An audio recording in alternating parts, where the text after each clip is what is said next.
Hello everyone. Good morning, good afternoon, and good evening wherever you are.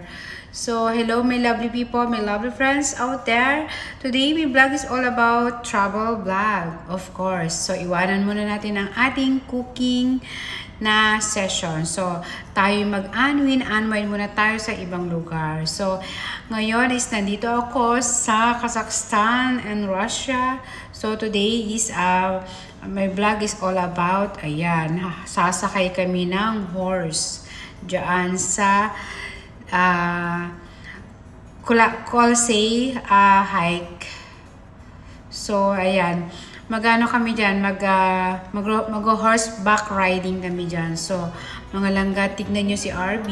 So, panoodin nyo ang aking pagsasakay sa aking, sa aking mga kabayuhan dyan. So, yan. Sobrang enjoy at sobrang saya ng yung pagsakay sa, sa kabayo. So, alam niyo naman, this is the second time or third time kong sumakay ng kabayo. Pero ito is almost 25 minutes kami nakasakay dyan. Inikot kami sa gawing pababa, mula sa pababa hanggang sa taas ng bundok ng kabayo. Sobrang nakakatakot kasi syempre ang tatarik ng daan at ang mga kabayo syempre sanay na silang umakyat at tumaas kasi syempre tourist spot nga yung lugar na yan. So may makikita kayong mga iba-iba, mga ice, mga yellow sa baba. At meron din tayo makikita mga small lake na makikita dyan. So, ayan. So, panoodin natin ang ating mahal na RB Wanderlust. So, sana'y mag-enjoy kayo sa panunod sa aking horseback riding. So, ayan. Makikita nyo yung mga langga. Makikita nyo yung mga pinupunta ni RB Wanderlust. Alam nyo naman, I love travel. And I love cooking, but pansamantala natin iiwanan ng ating cooking session. So, pansamantalang magta-travel muna tayo. Pansamantalang mamamasyal si RB sa out of the country. So, ayan. So, ayan na nga ang mga ice. Sobrang lamig dyan, mga langga.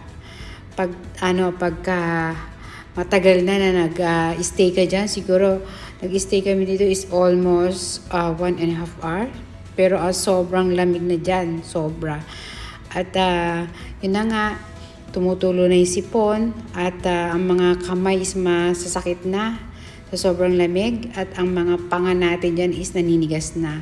So ayan, kasalukuyan namamasyal si RB Wanderlust dyan. So naway masyahan din kayo sa panonood sa aking travel. So habang nanonood kayo, parang nag-travel na rin kayo sa snow. So ayan, mga langga, mga lovely friends, lovely people, at naway mag-enjoy kayo sa aking video na kahit ganitong video lang is pinaghirapan ni RB Wanderlust. Kahit video lang, pakawing-kawing, pero okay na rin, hindi ba? So, at least nakita niyo ang lugar na ito na kung saan namasyal si RB Wanderlust. So, ayan. At kasalukuyan naglalakbay si RB sa mga sa mga ice, sa yellow. Kawawa ng aming kabayo diyan. Sobrang ang lalakas ng katawan. Nakakaawa man sila pero ganun talaga. So, tumutulong sila sa sa tourist spot diyan sa lugar na yan sa Kazakhstan. So, kailangan nila talaga magtrabaho din. Kaya, ayan, sabi ko sa kabayo kong sinasakyan, my friend, kailangan kasi kumita para sa tourist spot ninyo. Kaya kasi nakakawa sila, pero siyempre sanay na ng mga kabayo. Siyempre ang dami ba naman sa mga umuubo ba naman na sari-sari mabibigat, magagaan, pero nakakaawa pa rin sila. Kaya siyempre ipapasyal ka sa pinakababa at saka sa pinakamataas. Sobrang tatarik yan, mga langga. So sabi ko nga, habang binabaybay namin yung pababa kasi matatarik kasi yan bundok ba. Sabi ko, nag-pray ako. Sana, Lord, please guide me as nag-enjoy po kami sa horseback riding, pero naway nandun po sa amin, at nakasubaybay sa amin. So, yun lang, pray yan.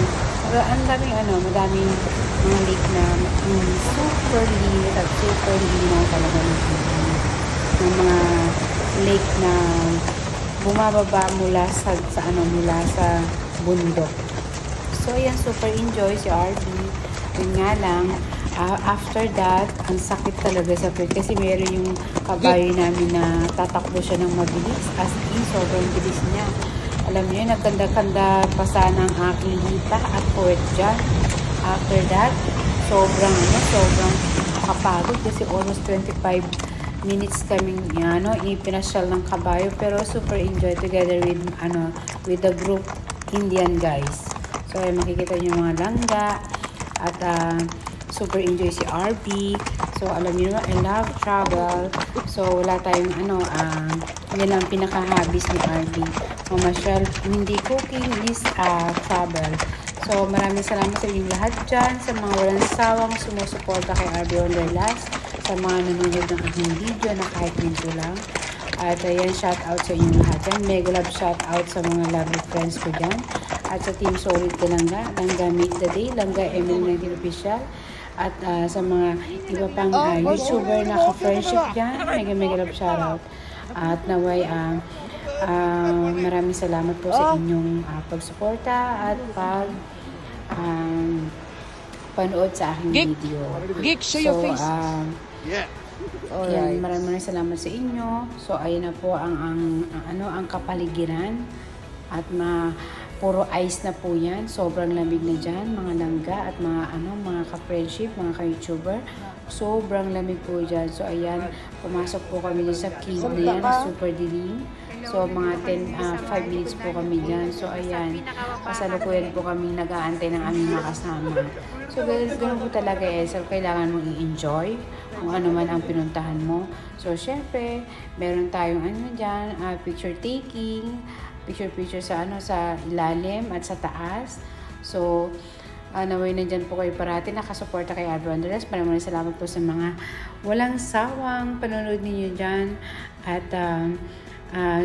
ako naman po ay sobrang nag-enjoy dyan. Sobrang talaga. Ayan, sobrang bilis po ng aming dyan, ang aming kabayo. Alam mo yun, yung parang pag nasa lugar na mababa, ang aming kabayo ay ang bilis ng pagkakas. Sobrang kaltag-kaltag ka dyan talaga. Pero super enjoy kasi syempre, hindi ka naman nakakaaliw kasi makikita mo yung mga bawat puno dyan is talaga namang hindi mo makikita yung mga puno na yan, kung hindi makikita mo talaga yan sa bundok na yan. So, ganito pala ang mga puno dito sa taas ng bundok, sa ilalim ng bundok. So, ayan talaga. So, ayan kami lahat. So, bali, 7 kami dyan, together with Indian guys. So, group kami dyan kasi kami magkakasama sa time na mga about itinerary namin. 7 groups kami dyan. So, ayan na nga. So, makikita ninyo, puro ice. So, ayan ang papuntang tag dito. Papuntang lake to kasi mga langga. So, ayan, tingnan ninyo. Sobrang super cool at super lamig. So, alam niyo naman, sobrang sarap. So, at sana wala kayong, hindi kayo magsasama manood ng aking video. So, ayan, kasalukuyan po kami kinakausap ng mga taong nagpaparan. So, ayan nga po pala, super amazing talaga. Sobrang ihing-ihi na kami mga langga. Ang layo ng, diyan kasi sa lugar na ito, ang mausong ihian ganyan lang talaga. So, sobrang ihina kami talaga. Alam mo yun, yung parang sasabog na talaga yung yung pantog mo. So, sobrang ihing-ihi mo na. So, wala kang choice kundi umihi. So, ayan may maliit na dyan na kubeta or CR. So, ayan, malinis naman. May tissue siya sa loob. As in, wala nga siyang amoy, hindi siya amoy mapanghi. Pero, amazing yan. Talagang nakalusot agad sa ano ko ba? Parang malalim lang siya. Tapos, uupo ka lang para pero may tissue sa loob. So, ayan. Picture-picture sa sa lugar, sa may cave, at sa kung saang magandang views. Yan, together with my Indian guys. So, maraming salamat po sa inyong lahat dyan.